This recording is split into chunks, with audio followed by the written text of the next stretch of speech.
Suoane,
ngibingelela abasilaleli laphayana ku-Car Radio. Mina Noxolo Nene sefikile intombi yamadlovu. Ngibingelele abasilaleli futhi nalaphayana ku-Facebook. It is Tuesday namhlanje ke ethi Sophia Tuesday. Kumnandi ukuba lapha ngoba ngikhuluma nge-friend. Yabo lo ubaba Mo u-third wheel. Yeah, being a third wheel in a friendly relationship. Nayi bengikhuluma ngalokho namhlanje as umhla 19 October 2021.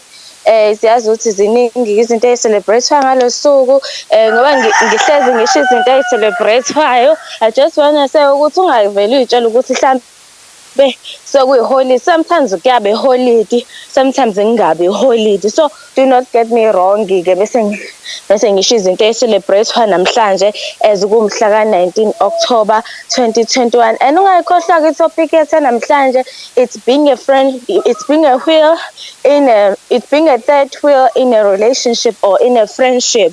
So ngizobe ngikhuluma ngalokho namhlanje. Before ngikhulume ngalokho, asesibuka ukuthi kumhla ka 19 October ziphi izinto ezicelebratewayo. Mase siyaqhubeka netopic yethu namhlanje. Namhlanje as kumhla 19 October we are celebrating i-National Kentucky Day.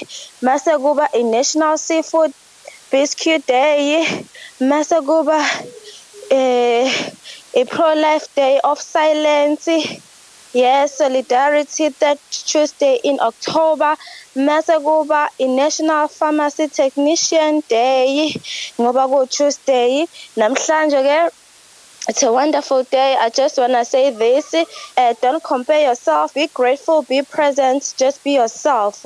As ngizokhuluma ngayo ke, it being a third wheel in a relationship or in a friendship. Abanye asebeke bakufila lokho uthola ukuthi nabangani abawu-2 and when always 3 izinto ey'kanjalo uthola ukuthi you feel like you are left out ey'ntweni ey'ningi abakutsheli zona. Kuba khona ama-secret amaningi. Ngichaza ngaleyo ama-2 best friends ke, uthola ukuthi unama-2 best friends nawe uyi-best friend, but-ke wena ubona lo omunye ngazuthi ba-focused nje bawu-2 bakushiya wena ngaphandle, izinto ey'kanjalo yabo. Uthola ukuthi noma sekuplanwa baplane izinto bawu-2 and then wena you're the last person ekumele uwazi yabo, izinto ey'kanjalo. So baningi abantu ababa-experience lezo zinto. Abanye uthola ukuthi umngane wakhe useshadile nje uselokhu enake nje i-husband yakhe or i-fiancé yakhe or uselona ku-wife wakhe. Ziningi izinto ezenzakalayo, angithola ukuthi inkepho. Uthola ukuthi nomuntu uhamba akubiza athi hayi ngizobe ngihamba no-husband wami namhlanje, othi omunye hawu ngizobe ngihamba no-wife wami. Uthola ukuthi lapho wena usingile onamuntu. So lapho uzizwa uyi-third wheel. Uthola ukuthi abanye abafeel comfortable of being i-third wheel, uyangithola. Abanye baze kuthiwa ubanjele ini, babambe ikhandlela just because bona they are focused kubona bobawu-2 and when you feel like you're left out, you're being left outside yabo, izinto ey'kanjalo. Le ngifuna ukuyifocusa kakhulu ke if you have 2 best friends and ku-squad sethu senu nibawu-3 jayele ukwenzeka uthola ukuthi and then you feel like you are not important yabo, you feel like you're just there and you're just present nje, you just nje uwenza ukuthi nje i-relationship iqhube nje nyana yabo. Leyo feeling of uthola ukuthi nawe usuba ne-self low esteem. Uthola ukuthi nawe usuzama ngayo yonke indlela ukuthi you wanna prove yourself ukuthi and then I just want them to like recognize me ukuthi like I'm there. But then izinto ey'kanjalo zenzeka abantu baku-recognize whereby izinto mase kwenzeka hlampe isimo hlampe sife ekhaya sivela or umngani wakhe alahlekelwe ubaba or alahlekelwe umzali, lapho sokuvela khona ukuthi who is a true friend lapho. So lapho ke it's whereby you have to step in uyibonakalisa. It's okay, I am a friend, but mawusu uzothatha ngokuthi like vele abangithathe seriously yabo, vele abangithathe seriously noma nje abangidingi yabo. Uthola ukuthi lapho time whereby bedinga khona kakhulu uyangithola ukuthi ngikhephi. Le time whereby bedinga khona kakhulu ucabanga nje if nje umngane wakhe alahlekelwe uma wakhe and wena you have this feeling ukuthi I feel like I'm a third wheel, I'm not important kwile friendship le engiyona bangibiza nge-best friend but badlala ngami yabo izinto ey'kanjalo but noma usawufilile kanjalo do not neglect your friends yabo. Sometimes when you may feel like this bona uthola ukuthi abakuboni because they are too focused kubona bobawu-two and they may feel like ukuthi okay ulo siyam-include kulezi zinto but no usuthola ezinye izinto sezenza just because bona baya-organize bobawu-two awubi khona kwama-plans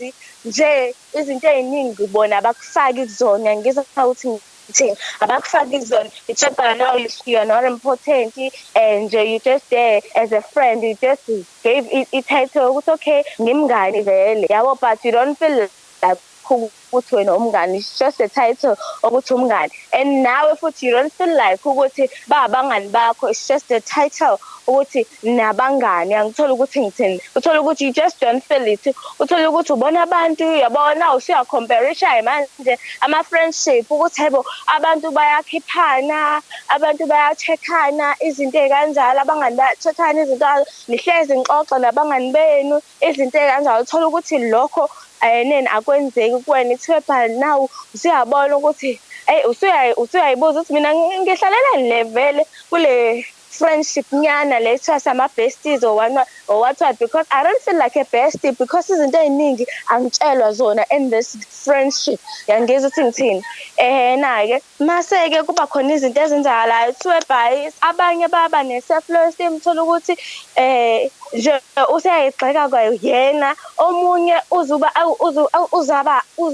azaphenduka abe yi-pleaser yabo abe yi-people pleaser whereby now just because she or he is hungry for i-friendship because uyabona ukuthi okay abafocus kubona bobawu-two kuyenzeka leyo ukuthi uthole two best friend wena owes-three uthole ukuthi bona bafocus kubona kakhulu even ngeke ngize ngikhulume le yama-relationship because sihlezi sibuka ukuthi okay akanantombi akana-wife yabo izinto kanje because uyabona izinto ezenzakalayo so ukuthi bahamba bobawu-three yabo ezinye izinto abanye bavele bathi no hambani nobawu-two bafethu angifuni nje ukunonona into yenu izinto ey'kanjalo so ngisayishaya nje ngenza introduction ukuthi ngikhuluma ngani kahle and baningi abantu abafilayo as bama-third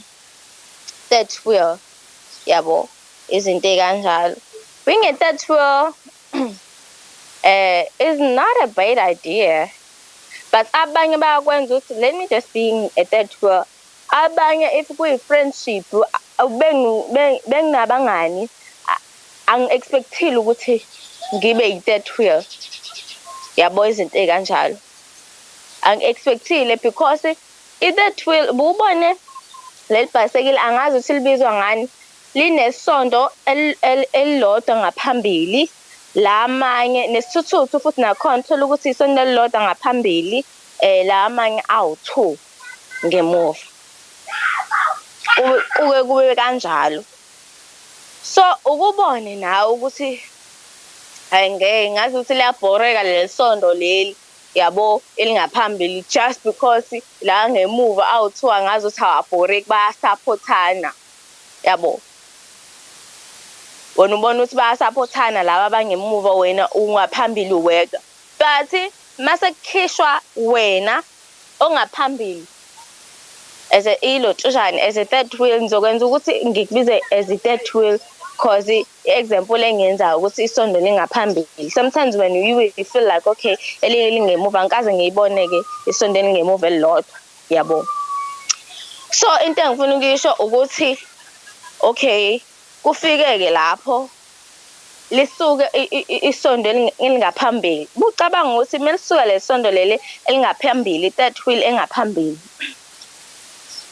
ilo ntonjani isquad senu sizophelela sizoba the same no angeke size sifane okay I guess it's fun as much as when I feel like you are not important, but you're the one who's directing this, and you're the one owenza ukuthi le friendship le ihambe, and uyenza ukuthi ibe strong, ngiyabo into kanjalo. But mase isuka iyabonakala different wena kwi-friendship ne-friendship khona i-role oyidlalayo, yabo.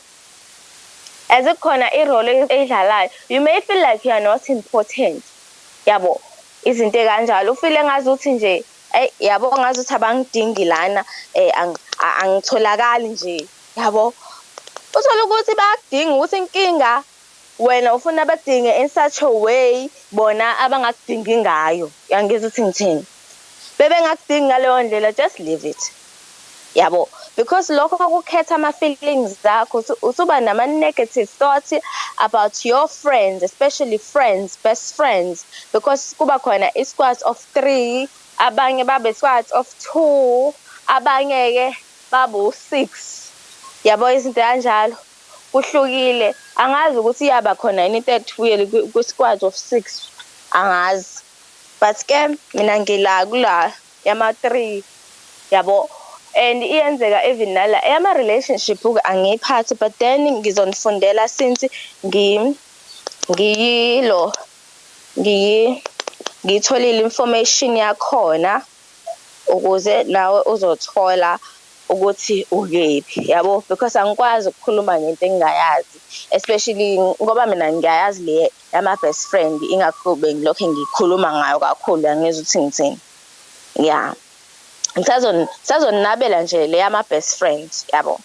So how to deal with being a third wheel? La kuthiwa maybe the rest of your group has maybe the rest of your group has left and you're now stuck as third wheel, as a third wheel, and you may be thinking about leaving too, even though you are best friends. Your best friend wants you to stay, yabo. It's an introduction le ngiyifundayo. Yeah. So no one likes to feel like they are being left out, and it can be awkward tagging along with a couple. However, there are ways to deal with being a third wheel with a couple in a romantic relationship.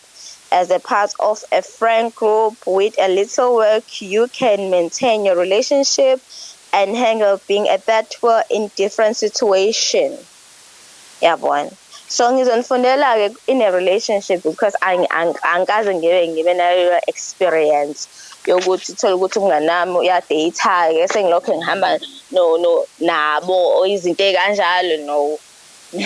Angikaze, even noma sengathi sengifunde high school akwazi kwenzeke lokho, so anginayo nje lo experience ekanjalo, ningixolele nje bawethu. So la number 1 uthi method 1, handling being a third wheel on a date. Sesiwabone ama-movies uthola ukuthi-ke umlungu usehamba nentombi yakhe noma ifiance yakhe, uhamba nomngane wakhe futhi. Mekahamba nomngane wakhe, hayi, yabonakala nje ba-romantic, usuyabhoreka, usucofa ifoni, usuzwa isizungu, yonke lento le. But number 1 ke, act positively, yabo. Although being a third wheel is probably not your idea of a good time and possibly a little demoralizing, with the right mental framework, you can make it a positive experience. Okay?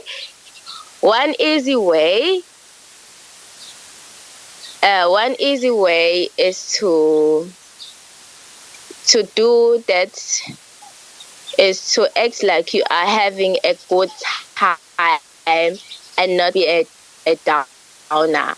So kufanele wenza ngathi with good timing, if uke nawe umngani wakho-ke usethole uphakna walotsholwa wenziwa yonke into usayi-fiance. Baningi abanabangani abangama-fiance abasezoshada nje ngo-December kanjena.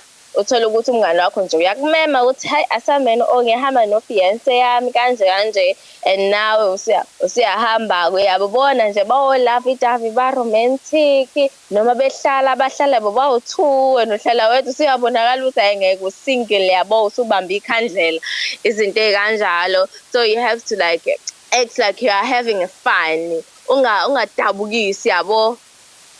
So and try buying a round of drinks if you feel like you are having fun. You might find that you are actually having a good time. So you just have to be busy, yabo. Mina into engiyicabangayo njengamanje, you fanele if umngani wakho invite her, if awakabi like you're with your right partner or what twice, awakabi like yabo wakashada izinto ey'kanjalo, kuba right if kulotshani kuyi-couples date yabo. But-ke if umenye umngani wakhe ehamba no-husband wakhe, because abangani bethu manje sebeshada manje bebancane, angizwa ukuthi ngithini, sebewo-fiance nje manje bebancane yabo. Uthole ukuthi wena nje uhamba wedwa, bona bawu-2. Mina into engingayisho ngoba sengicabanga manje lento ukuthi make sure ukuthi uba na something ozoyenza, uzohamba nama-couples, uzohamba ne-couple nje. Make sure ukuthi la something ozoyenza, bebehlala phansi uxoxe nje nabo, bese kusasa, and then mase ubona ukuthi baqala ukwenza lento yabo, just like go and do something, mhlampe uyowenza i-shopping, wenza i-shopping engasuphansi, mase uyabuya uzodla sambe, noma usubuya sekuyahanjwa izinto ey'njalo, senihlala like isikhathi esincane, noma nihlala isikhathi esincane mhlampe ulotuja. Make sure ukuthi uba nedatha or uyakwazi ukukhonektha e-mall. Make sure but you have something to do because you'll be bored, ngitshela yabo. Or ukhulume nefoni, wenza something, be busy because bazobhora. Thina abantu bezokhuluma iy'ndaba zabo, azokubhora and futhi uzobhore kuyisola yabo. Uba nale-moment uyisola ukuthi bengihambelani, uzoba leyo nto kuyisola ukuthi bengihambelani mina nje nalaba yabo.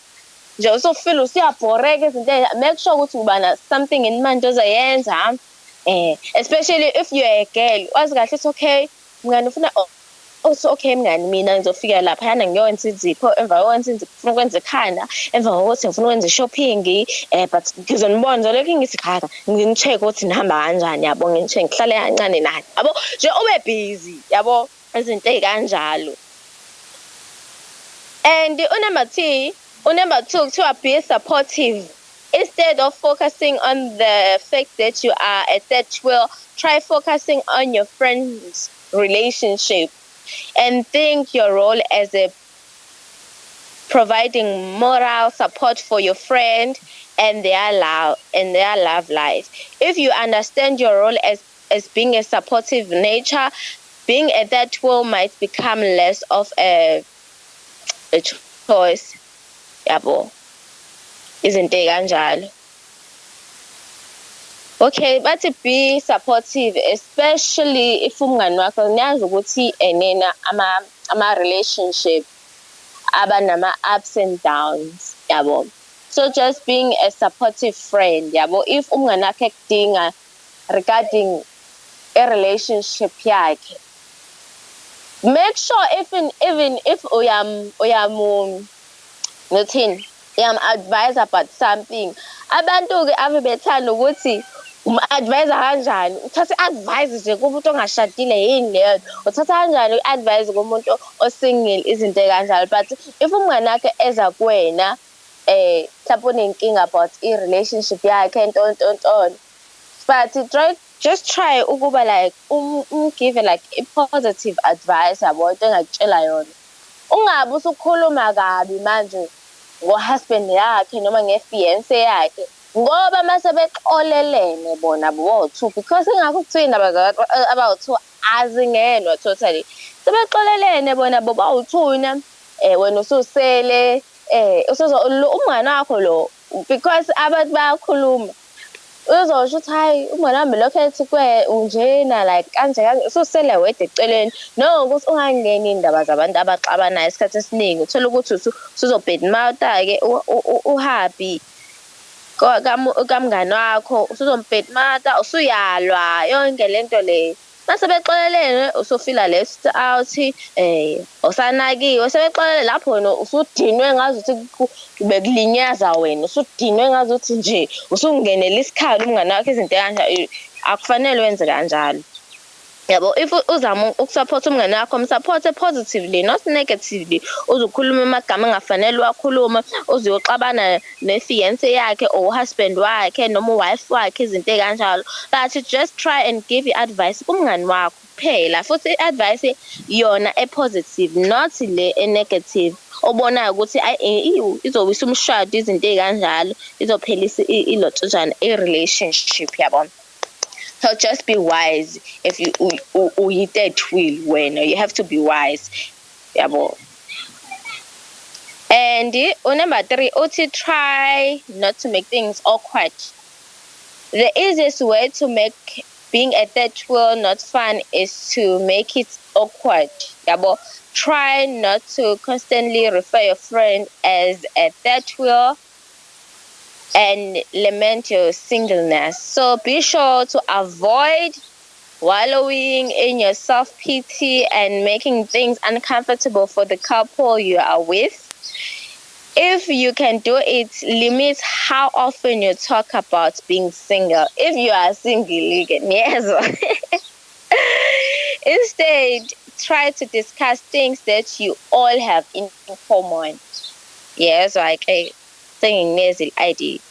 Number 4, bring your phone. Make sure that you don't forget your phone and make sure ukuthi nje uphatha unedatha efonini yakho or une-pocketable router if kwenzeka nje izinto zenzeke ukuthi like idatha lakho liphela yabo or phatha i-charger, make sure ukuthi i-charger yakho ihlezi isesikhwameni, especially e-gateway uyakwazi uku-charge yabo. Phatha i-charger yakho ungabi na-stress because you are going to be bored yabo. Mina nje angikwazi ukuhamba without ifoni yami noma sekuthiwa ngifila ngazuthi nje khona isono ngisenzile yabo, izinto angibi nje okay. Even nasekuseni thola ukuthi ngihleli nabantu abawu-2 mina I'm the third one, thola ukuthi bayicofela amafoni abo kuvele ukuthi angisangani ikhanda.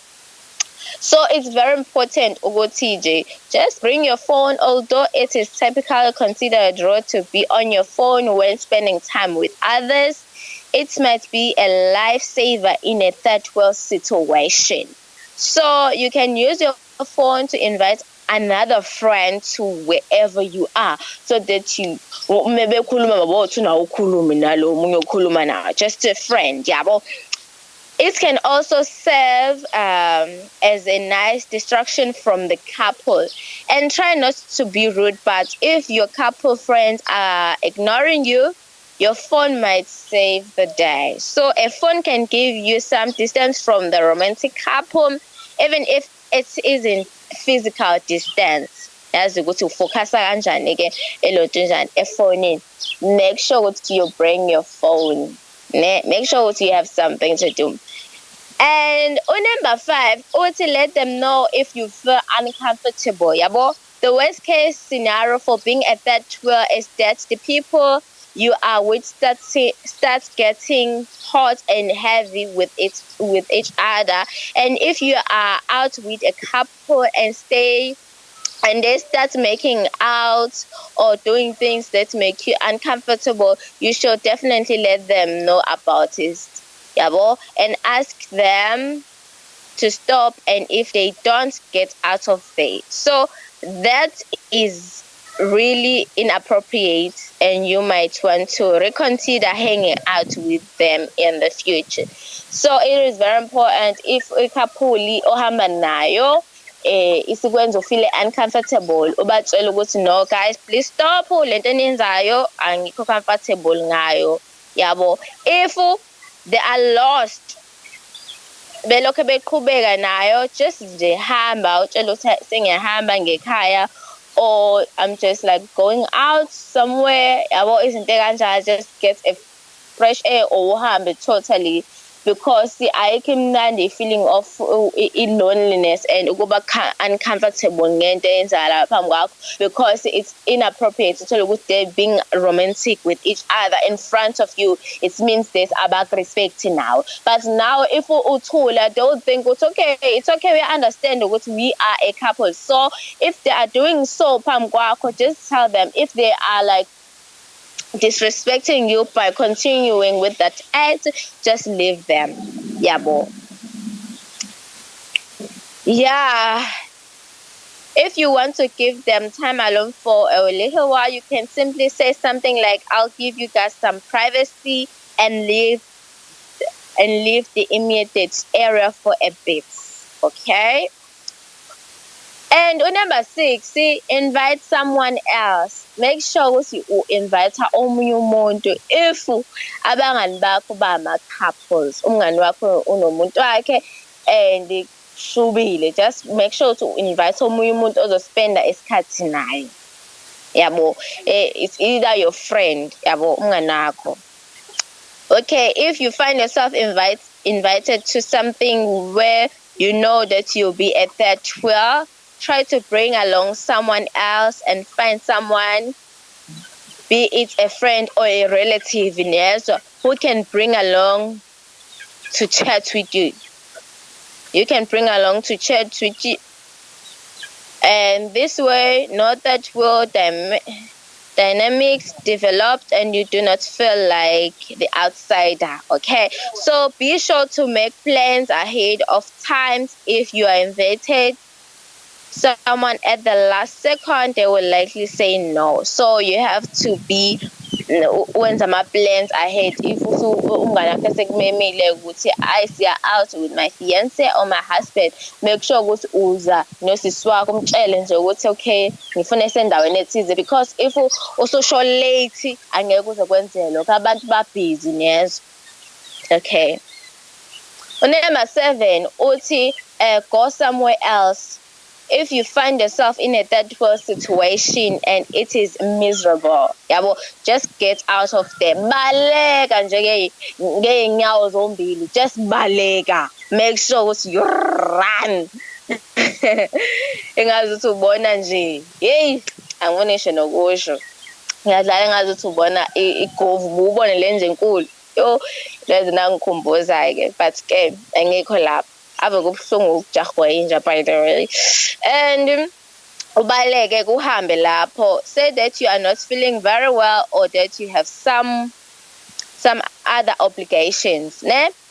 So you could also just be honest and say that you are not having much fun. Regardless, bail on being a third wheel and go somewhere else. So find out where your single friends are and go hang out with them. Okay? Izinto kanjalo. Manje method number 2, dealing with being at that wheel in a romantic relationship. Like it's arrange times to hang out with your friend. So if your best friend is in a romantic relationship, it may be hard to see them as much as you would like. Plus, when you do see them, they will likely be with their partners. If you feel like you could use a little one-on-one time, talk to your friend and set up a time to hang out, just the two of you. Try setting up a coffee or lunch date in advance. This will make it easier for both of you to commit to it. Okay? So number 2, Otila, get to know your friend's partner. Oh, that is a huge step. Difficult one, 40.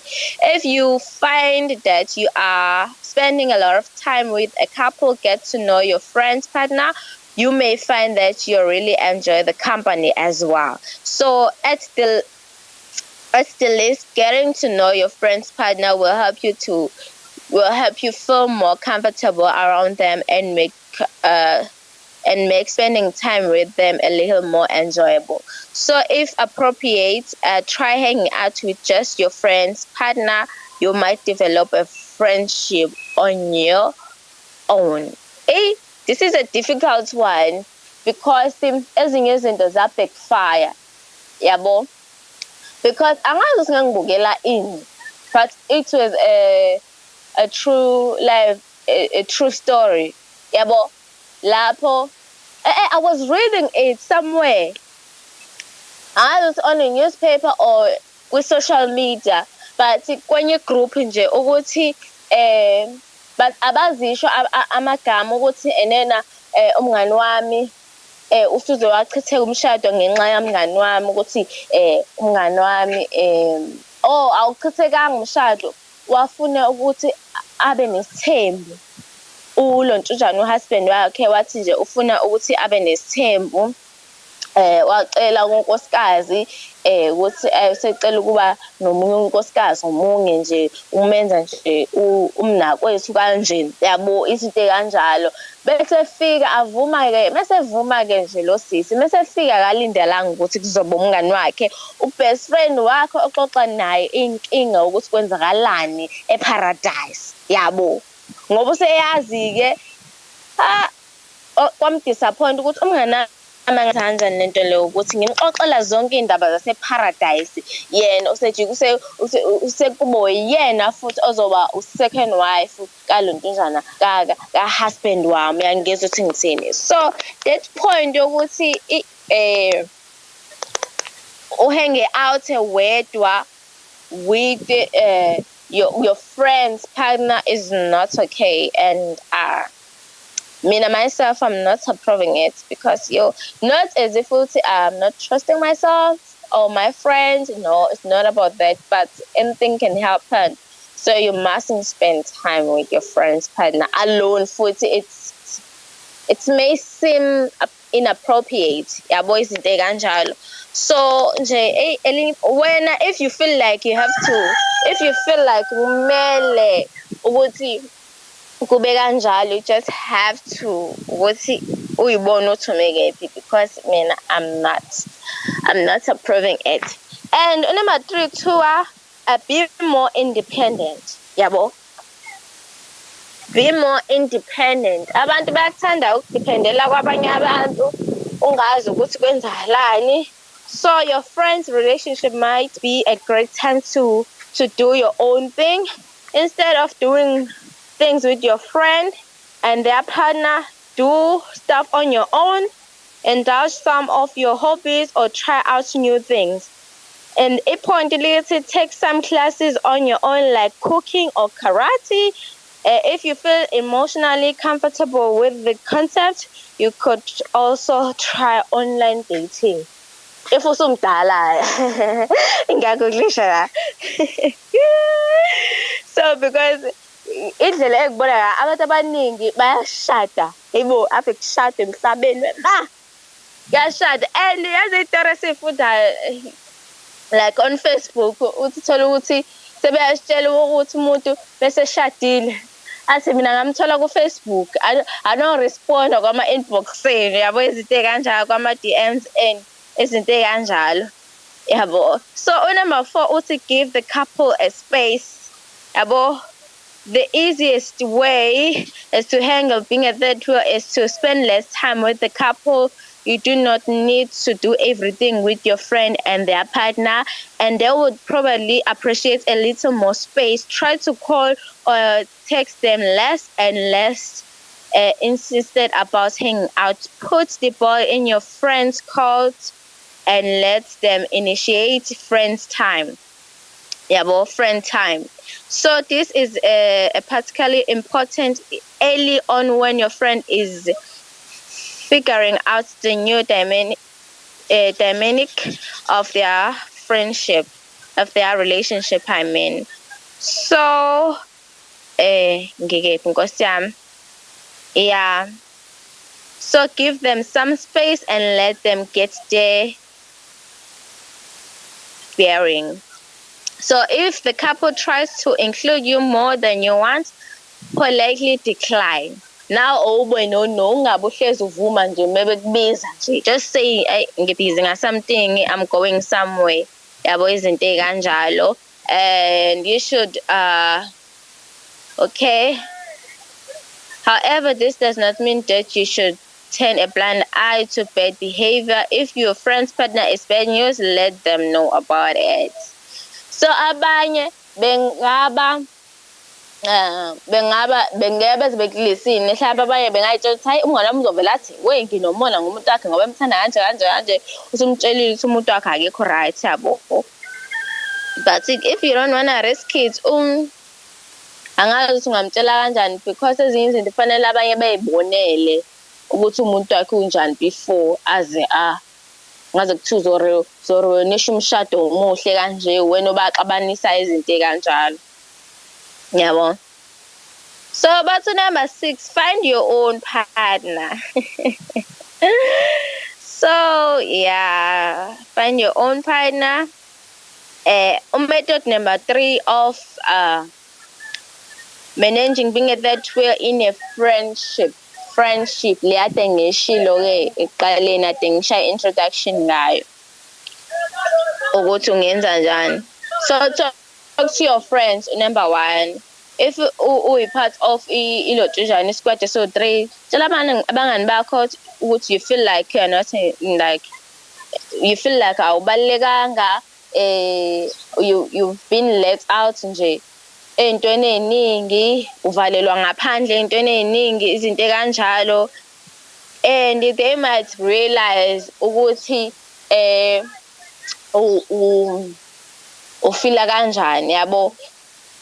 And they bathi sorry ke kuwena bexolise. Let me make an example. So there was a time whereby I told one of my friends who is easy to talk to, yabo, and I told her ukuthi nokuthi enikwenza angikuthandi, yabo, angikuthandi, because there was a time whereby I feel like I'm not a friend, yabo. So ngamtshela umngane wakho ukuthi nenza ukuthi aninqeni ukuthi nikhulume ngento engingayazi, ningi-exclude izinto ey'kanjalo. You don't wanna like include me ey'ntweni nje ngisho nje, yabo. Bathola ukuthi bazokhuluma in another language, especially isisuthi ngisazi kancane. Sometimes bazokhuluma ngesisuthi uthola ukuthi bayitshela ukuthi angisizwa kanti ngiyasiza ukuthi bathini, uthola ukuthi they are not including me, yabo, izinto ey'kanjalo. So I told her ukuthi guys, no, it's not okay lento eniyenzayo. And njengasho there was a time whereby sesiqeda isikole bakhuluma like about NSFAS, sebengitshela lethu sibona bebekhuluma about NSFAS, be-applyela NSFAS, mina bengangitshelanga ukulonto nje ema-university, bengangitshela benza izinto zobawu-2. And ngamtshela ukuthi lento eniyenzayo it's not okay. That is why ngize ngiba unsure ukuthi ngabe mina ngumngani wenu, yabo, izinto ey'kanjalo, because abanye izinto bazenza benganakile. And then my friend just apologized, just Noxolo, I admit that ukuthi besikwenza lokho, but then ngiyaxolisa bengingaqondile, yabo. But if uzothula, they will like bazoqhubeka bakwenze lokho, and it is painful to realize ukuthi la ngazuthi nje you don't feel important la, ngazuthi awudingeki. Because there was a time whereby ngabafonela ngawani ngakubuza ukuthi uba best friend wakho, yabo. Omunye ngambuza ukuthi uba best friend wakho, and mina no, ningenza isilimi, nina nama best friend and mina I'm just as a person nje, yabo, izinto kanjalo. Because mina sometimes into mesingicekile ngiyayikhuluma. So it's very important ungabi njengami ukuthi into uyikhulume masikucekile, but just uyikhulume into ongayithandi, because abantu bayaqhubeka benze into ongayithandi, and then mase kuba ngazuthi izinto ayihambi kahle just because wena uthuli. Batshela ukuthi bona benza into right kanti abenzi into right, yabo. Bayakulimaza kahle kanti abakulimazi futhi ngamasibomu deliberately, ababoni, yabo, izinto kanjalo. So number 2, work on your friendship. So you have to work on your friendship and ixoxe nje, whereby you have a meeting, nixoxe ukuthi yini lena ekuphathe kabi, yini ongayithandi, onganjenjani, yabo, izinto kanjalo.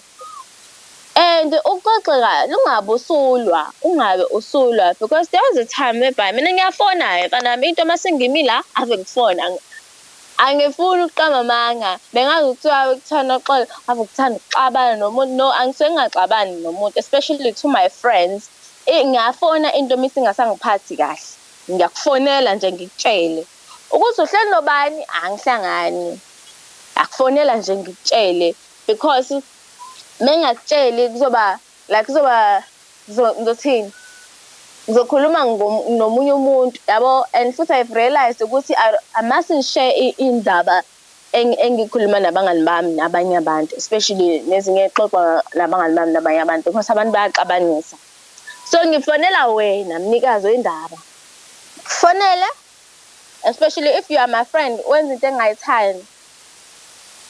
There was a time whereby indaba nje ilokhu ikhulunywe ngingayithandi yabo umuntu angasazi story yabo lento lo umuntu angasazi sonke istory kodwa lokho esiphasisi and ngiyabona ukuthi uphasisa wrong information njalo and I just called ngamtshela ukuthi kanje lento yini enza angithandi ungavele nje and nisebenzisane kwi-relationship uzobona ukuthi no bese bengingaqondile bengitshela ukuthi kumi kanje because kwama-friendship kuba khona ama-misunderstanding ngiyangithola ukuthi ngithini so just nje iba nesibindi sokufona ungabe usuya komunye hlaba ongasiyena abangani umngani wakho usuyoxoxa yonke into-ke naye yabo izinto ekanje but there is a time whereby I feel like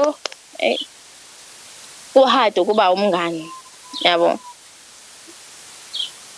izinto ezikanjalo and number 4 number 3 it is angazi ukuthi nginumber but ngazi ukuthi ngijombile but number 4 lokho kunye I felt like no but number 4 uthi work on you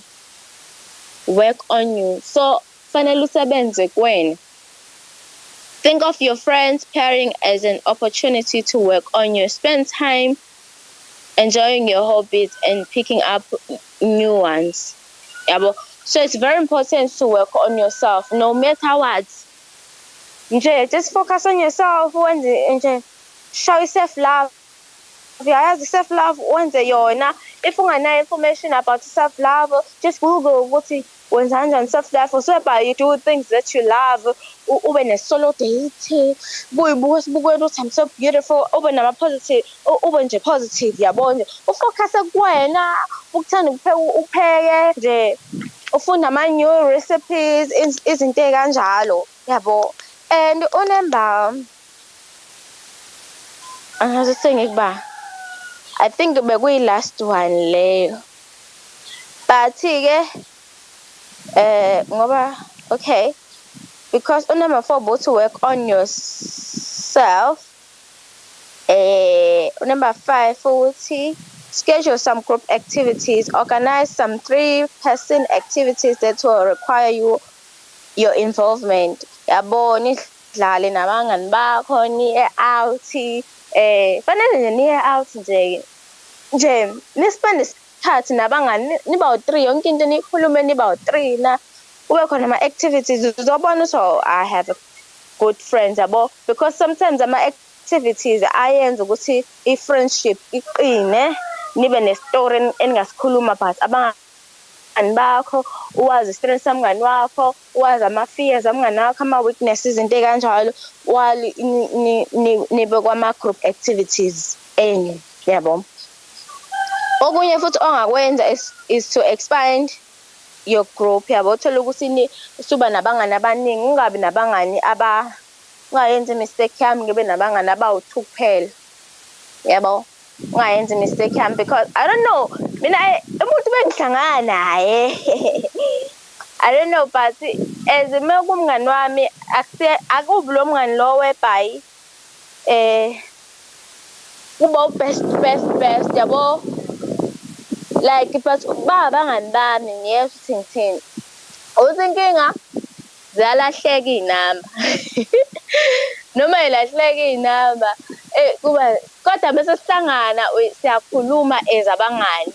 So I'm glad to say to realize ukuthi I'm so grateful ukuba nabantu engiba nabo empilweni yami whereby babangani bami but I don't spend that time with them because ebunganini kuba nama-categories. Kuba khona ama-best friend whereby you spend too much time with them. Mase kuba labangani laba abaqhamuka obazi ukuthi okay befike uyakhuluma naye yabo niyaxoxa awubhoreki bekhona usibanibani endaweni uthole ukuthi umenyiwe phathini uhamba wedwa kanti usubona nomngani wakho lo ade wamgcina mhlawumbe wa-grade 8 noma mhlawumbe waninini yabo ade wamgcina unonyaka nje ongasamboni nihlangane kuba kanjani. I have those kind of friends yabo, but see, I'm not into ukuthi ngibalekise abantu, but indaba yokuthi ngihlale ku-WhatsApp, but I have to work on that ukuthi ngibuild like ama-friendship kakhulu.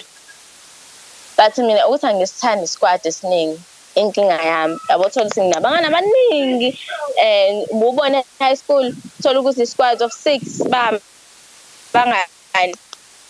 Angithandi leyo nto, ngingaba umngani wakho but then phinde ngibe nabanye abangani izinto kanjalo yabo. Yeah, but-ke izolo I was like counting ukuthi sengaba nabangani abangaki yabo, because ubungani abupheli. Uba nabangani base-primary, ube nabangani base-secondary, ube nabangani base-high school, ube nabangani base-tertiary, varsity, izinto kanjalo. Mase uba nama-colleagues, mase uba nomngani nje best friend wakho wasemsebenzini yabo. Izinto kunama-different categories, and then you have to be grateful for abantu abanjalo. Sengizovala nje umngani ubalulekile empilweni yakho no matter what. Namhlanje ngoba ade ngikhuluma nge-third wheel, I just wanna say ukuthi work on yourself, especially iziningi izinto engiyibalile. So nje work on yourself. If umngani wakho eshadile, make sure ukuthi you spend less time with your friend, give them space nomuntu ukuze nathi sikubone ema-mall ukuthi kwenzeka kanjani. So don't forget +1 wami abo, just to invite a cousin or Healthy Wednesday.